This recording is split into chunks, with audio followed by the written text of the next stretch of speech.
sepi, seperti tak berpenghuni. Bangunan milik SMK Perwari Kota Tasikmalaya, Jawa Barat ini tampak megah dipandang dari luar, tapi di dalamnya menyimpan fakta pilu yang membuat resah. Sekolah yang didirikan Yayasan Taman Pendidikan Trisula Perwari ini sudah lebih dari 60 tahun turut mencerdaskan anak bangsa. Berlandaskan iman dan takwa, SMK Perwari Tasikmalaya menancapkan visi mencetak lulusan yang berprestasi, berjiwa wirausaha, mandiri, andal, dan profesional. Bukan hanya visi yang ditulis dalam selembar kertas, tapi itu telah terbukti dengan mendapatkan banyak prestasi dalam berbagai ajang. Sebagian besar lulusannya telah terserap dunia industri atau berwirausaha dengan bekal pengetahuan dan pengalaman yang didapat selama menimba ilmu di SMK Perwari. Apalagi, sekolah yang fokus pada 2 jurusan, yakni Tata Boga dan Tata Busana ini, memiliki ruang praktik yang dilengkapi peralatan memadai. Namun, keteguhan SMK Perwari yang menerapkan pola pendidikan siap pakai ini sedang diuji oleh keterbatasan peserta didik. Dari tahun ke tahun, jumlah siswa yang terdaftar ke Sekolah Persatuan Wanita Republik Indonesia ini mengalami penurunan. Hingga pekan kedua Juli 2025, dari 12 orang yang daftar ke SMK Perwari, baru ada 10 calon siswa baru yang melakukan daftar ulang. Padahal, pada tahun-tahun sebelumnya, jumlah siswa baru bisa mencapai 50 orang. Kepala SMK Perwari Tasikmalaya, Burhanuddin, menjelaskan sebab penurunan siswa baru di sekolahnya. Selain ada SMK negeri yang membuka jurusan Tata Boga, penyebab lain yang paling berdampak adalah terbitnya keputusan Gubernur Jawa Barat, Deddy Mulyadi, terkait jumlah siswa per kelas di sekolah negeri boleh diisi sampai 50 orang. Untuk di swasta ini,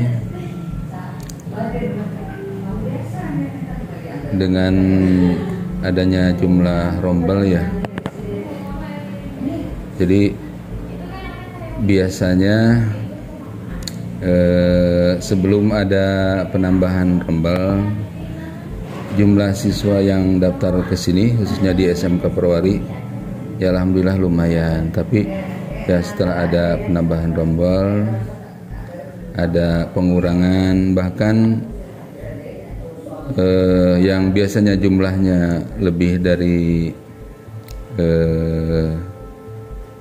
20 ataupun 30, sekarang di sekolah saya ini cuma ada yang daftar itu cuma ada 12 orang di SMK Perwari.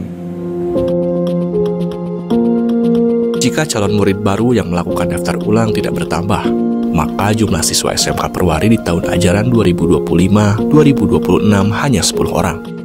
Ditambah 5 orang yang sedang belajar di kelas 2 dan 7 orang di kelas 3. Ketua Musyawarah Kerja Kepala Sekolah atau MKKS SMK Kota Tasikmalaya, Japar Solihin, mengatakan pihaknya sangat mendukung upaya pemerintah dalam mengatasi anak-anak putus sekolah seperti yang dilakukan Deddy Mulyadi. Namun, ia mengkritisi langkah mantan Bupati Purwakarta itu yang menerbitkan keputusan gubernur tentang petunjuk teknis pencegahan anak putus sekolah lantaran telah melahirkan keresahan. Apalagi, keputusan tersebut bertentangan dengan peraturan yang lebih tinggi, seperti Permendikbudristek nomor 47 tahun 2023 tentang standar pengelolaan pada pendidikan anak usia dini, jenjang pendidikan dasar, dan jenjang pendidikan menengah. Dalam pasal 8 ayat 2 huruf F peraturan tersebut ditegaskan bahwa jumlah peserta didik per rombongan belajar ditetapkan dengan ketentuan paling banyak 36 orang untuk SMA atau sederajat. Sedangkan dalam keputusan Gubernur Jawa Barat nomor 463-1-323/Dikdisdik/2025 yang ditandatangani Deddy Mulyadi itu ditulis bahwa calon murid ditempatkan pada satuan pendidikan sebanyak-banyaknya 50 murid. Jangan sampai ada ekses kami yang di swasta. Dengan ada kebijakan Pak Gubernur bahwa SMK negeri, SMA negeri boleh 50, kami yang swasta, yang kehadiran kami sebelum NKRI berdiri dulu belum ada sekolah negeri, kami yang di sekolah swasta jadi korban, tidak ada siswa. Padahal di situ ada guru honorer yang saya kira kalau diakumulasikan ribuan Pak. se-Jawa Barat. Mereka tiba-tiba sekolahnya tidak ada siswa, akhirnya kekurangan jam, akhirnya PHK. Pasti ada PHK. Saya sekarang lagi akan mendata teman-teman kami yang ada di SMK swasta, buat Google Form, memperoleh berapa siswa, prediksi guru yang akan diberhentikan berapa, prediksi guru yang sudah sertifikasi, kekurangan jam, etc.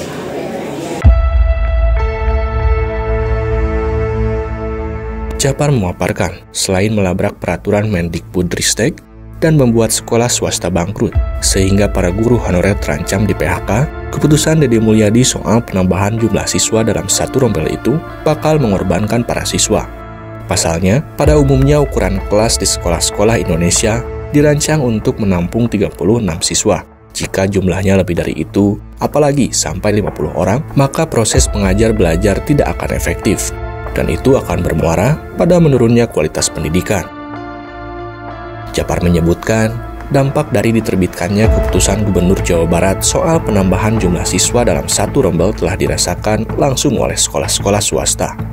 Semua SMK swasta di Kota Tasikmalaya mengalami penurunan siswa baru. Bukan hanya di SMK Perwari, kondisi serupa terjadi di sekolah swasta lainnya, seperti SMK Yapsipa, SMK Mitra Batik, dan SMA Pasurunan II Tasikmalaya. Sekolah-sekolah yang sudah puluhan tahun berjasa besar dalam mencerdaskan anak-anak bangsa itu, kini kondisinya memprihatinkan. SMK Yayasan Pendidikan dan Sosial Islam Padayungan atau Yapsipa yang sudah berdiri sejak 1985 dihadapkan pada jumlah murid yang terus menurun dari tahun ke tahun. Operator SMK Yapsipa, Muhammad Syahabuddin Riyadi, menyebutkan, hingga pertengahan Juli 2025 baru menerima 32 calon siswa baru. Padahal pihak sekolah sudah membuka pendaftaran sejak Desember 2024. Namun, kendati sudah menggelar pendaftaran sedari awal, upaya untuk menarik calon siswa baru lebih banyak dari tahun-tahun sebelumnya ternyata tidak sejalan dengan harapan. Salah satu penyebabnya adalah ulah Gubernur Jawa Barat Deddy Mulyadi yang membolehkan satu kelas di sekolah negeri diisi sampai 50 orang. Dampak dari terbitnya keputusan tersebut sangat dirasakan oleh SMK Yapsipa. Bahkan, beberapa calon siswa yang sudah daftar ke SMK Yapsipa dibajak sekolah negeri dengan dalih memenuhi kuota 50 orang dalam satu rombongan belajar. Lantaran jumlah siswa semakin berkurang, 12 ruang kelas di SMK Yapsipa yang berdiri di bangunan 3 lantai lebih banyak yang kosong, alias tidak digunakan aktivitas belajar mengajar. Masa keemasan SMK Yapsipa yang menampung ratusan siswa pun tinggal kenangan. Potret serupa terjadi di SMA Pasurunan II Tasikmalaya. Cerita di masa lalu tentang jumlah murid hingga lebih dari 900 orang hanya tinggal coretan angka.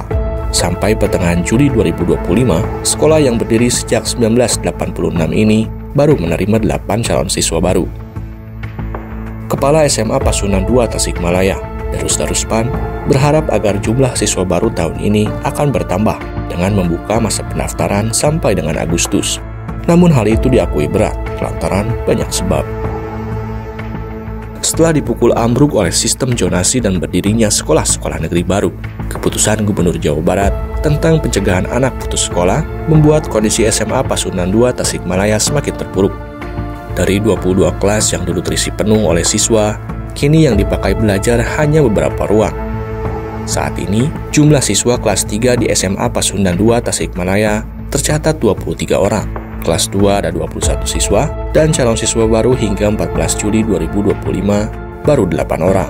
Adapun jumlah gurunya ada 20 orang, plus pegawai tata usaha 2 orang. Perjalanan panjang dan reputasi SMA Pasurunan II Tasikmalaya yang dijaga selama puluhan tahun perlahan hilang dan dianggap seperti tidak pernah ada. Namun, kendati dihadapkan pada kondisi yang memprihatinkan, Darus Daruspan mengaku tidak akan pernah mundur dalam mencerdaskan anak bangsa. Semangat itu diabadikan dalam coretan dinding yang entah ditulis oleh siapa. Pasundan Never Die.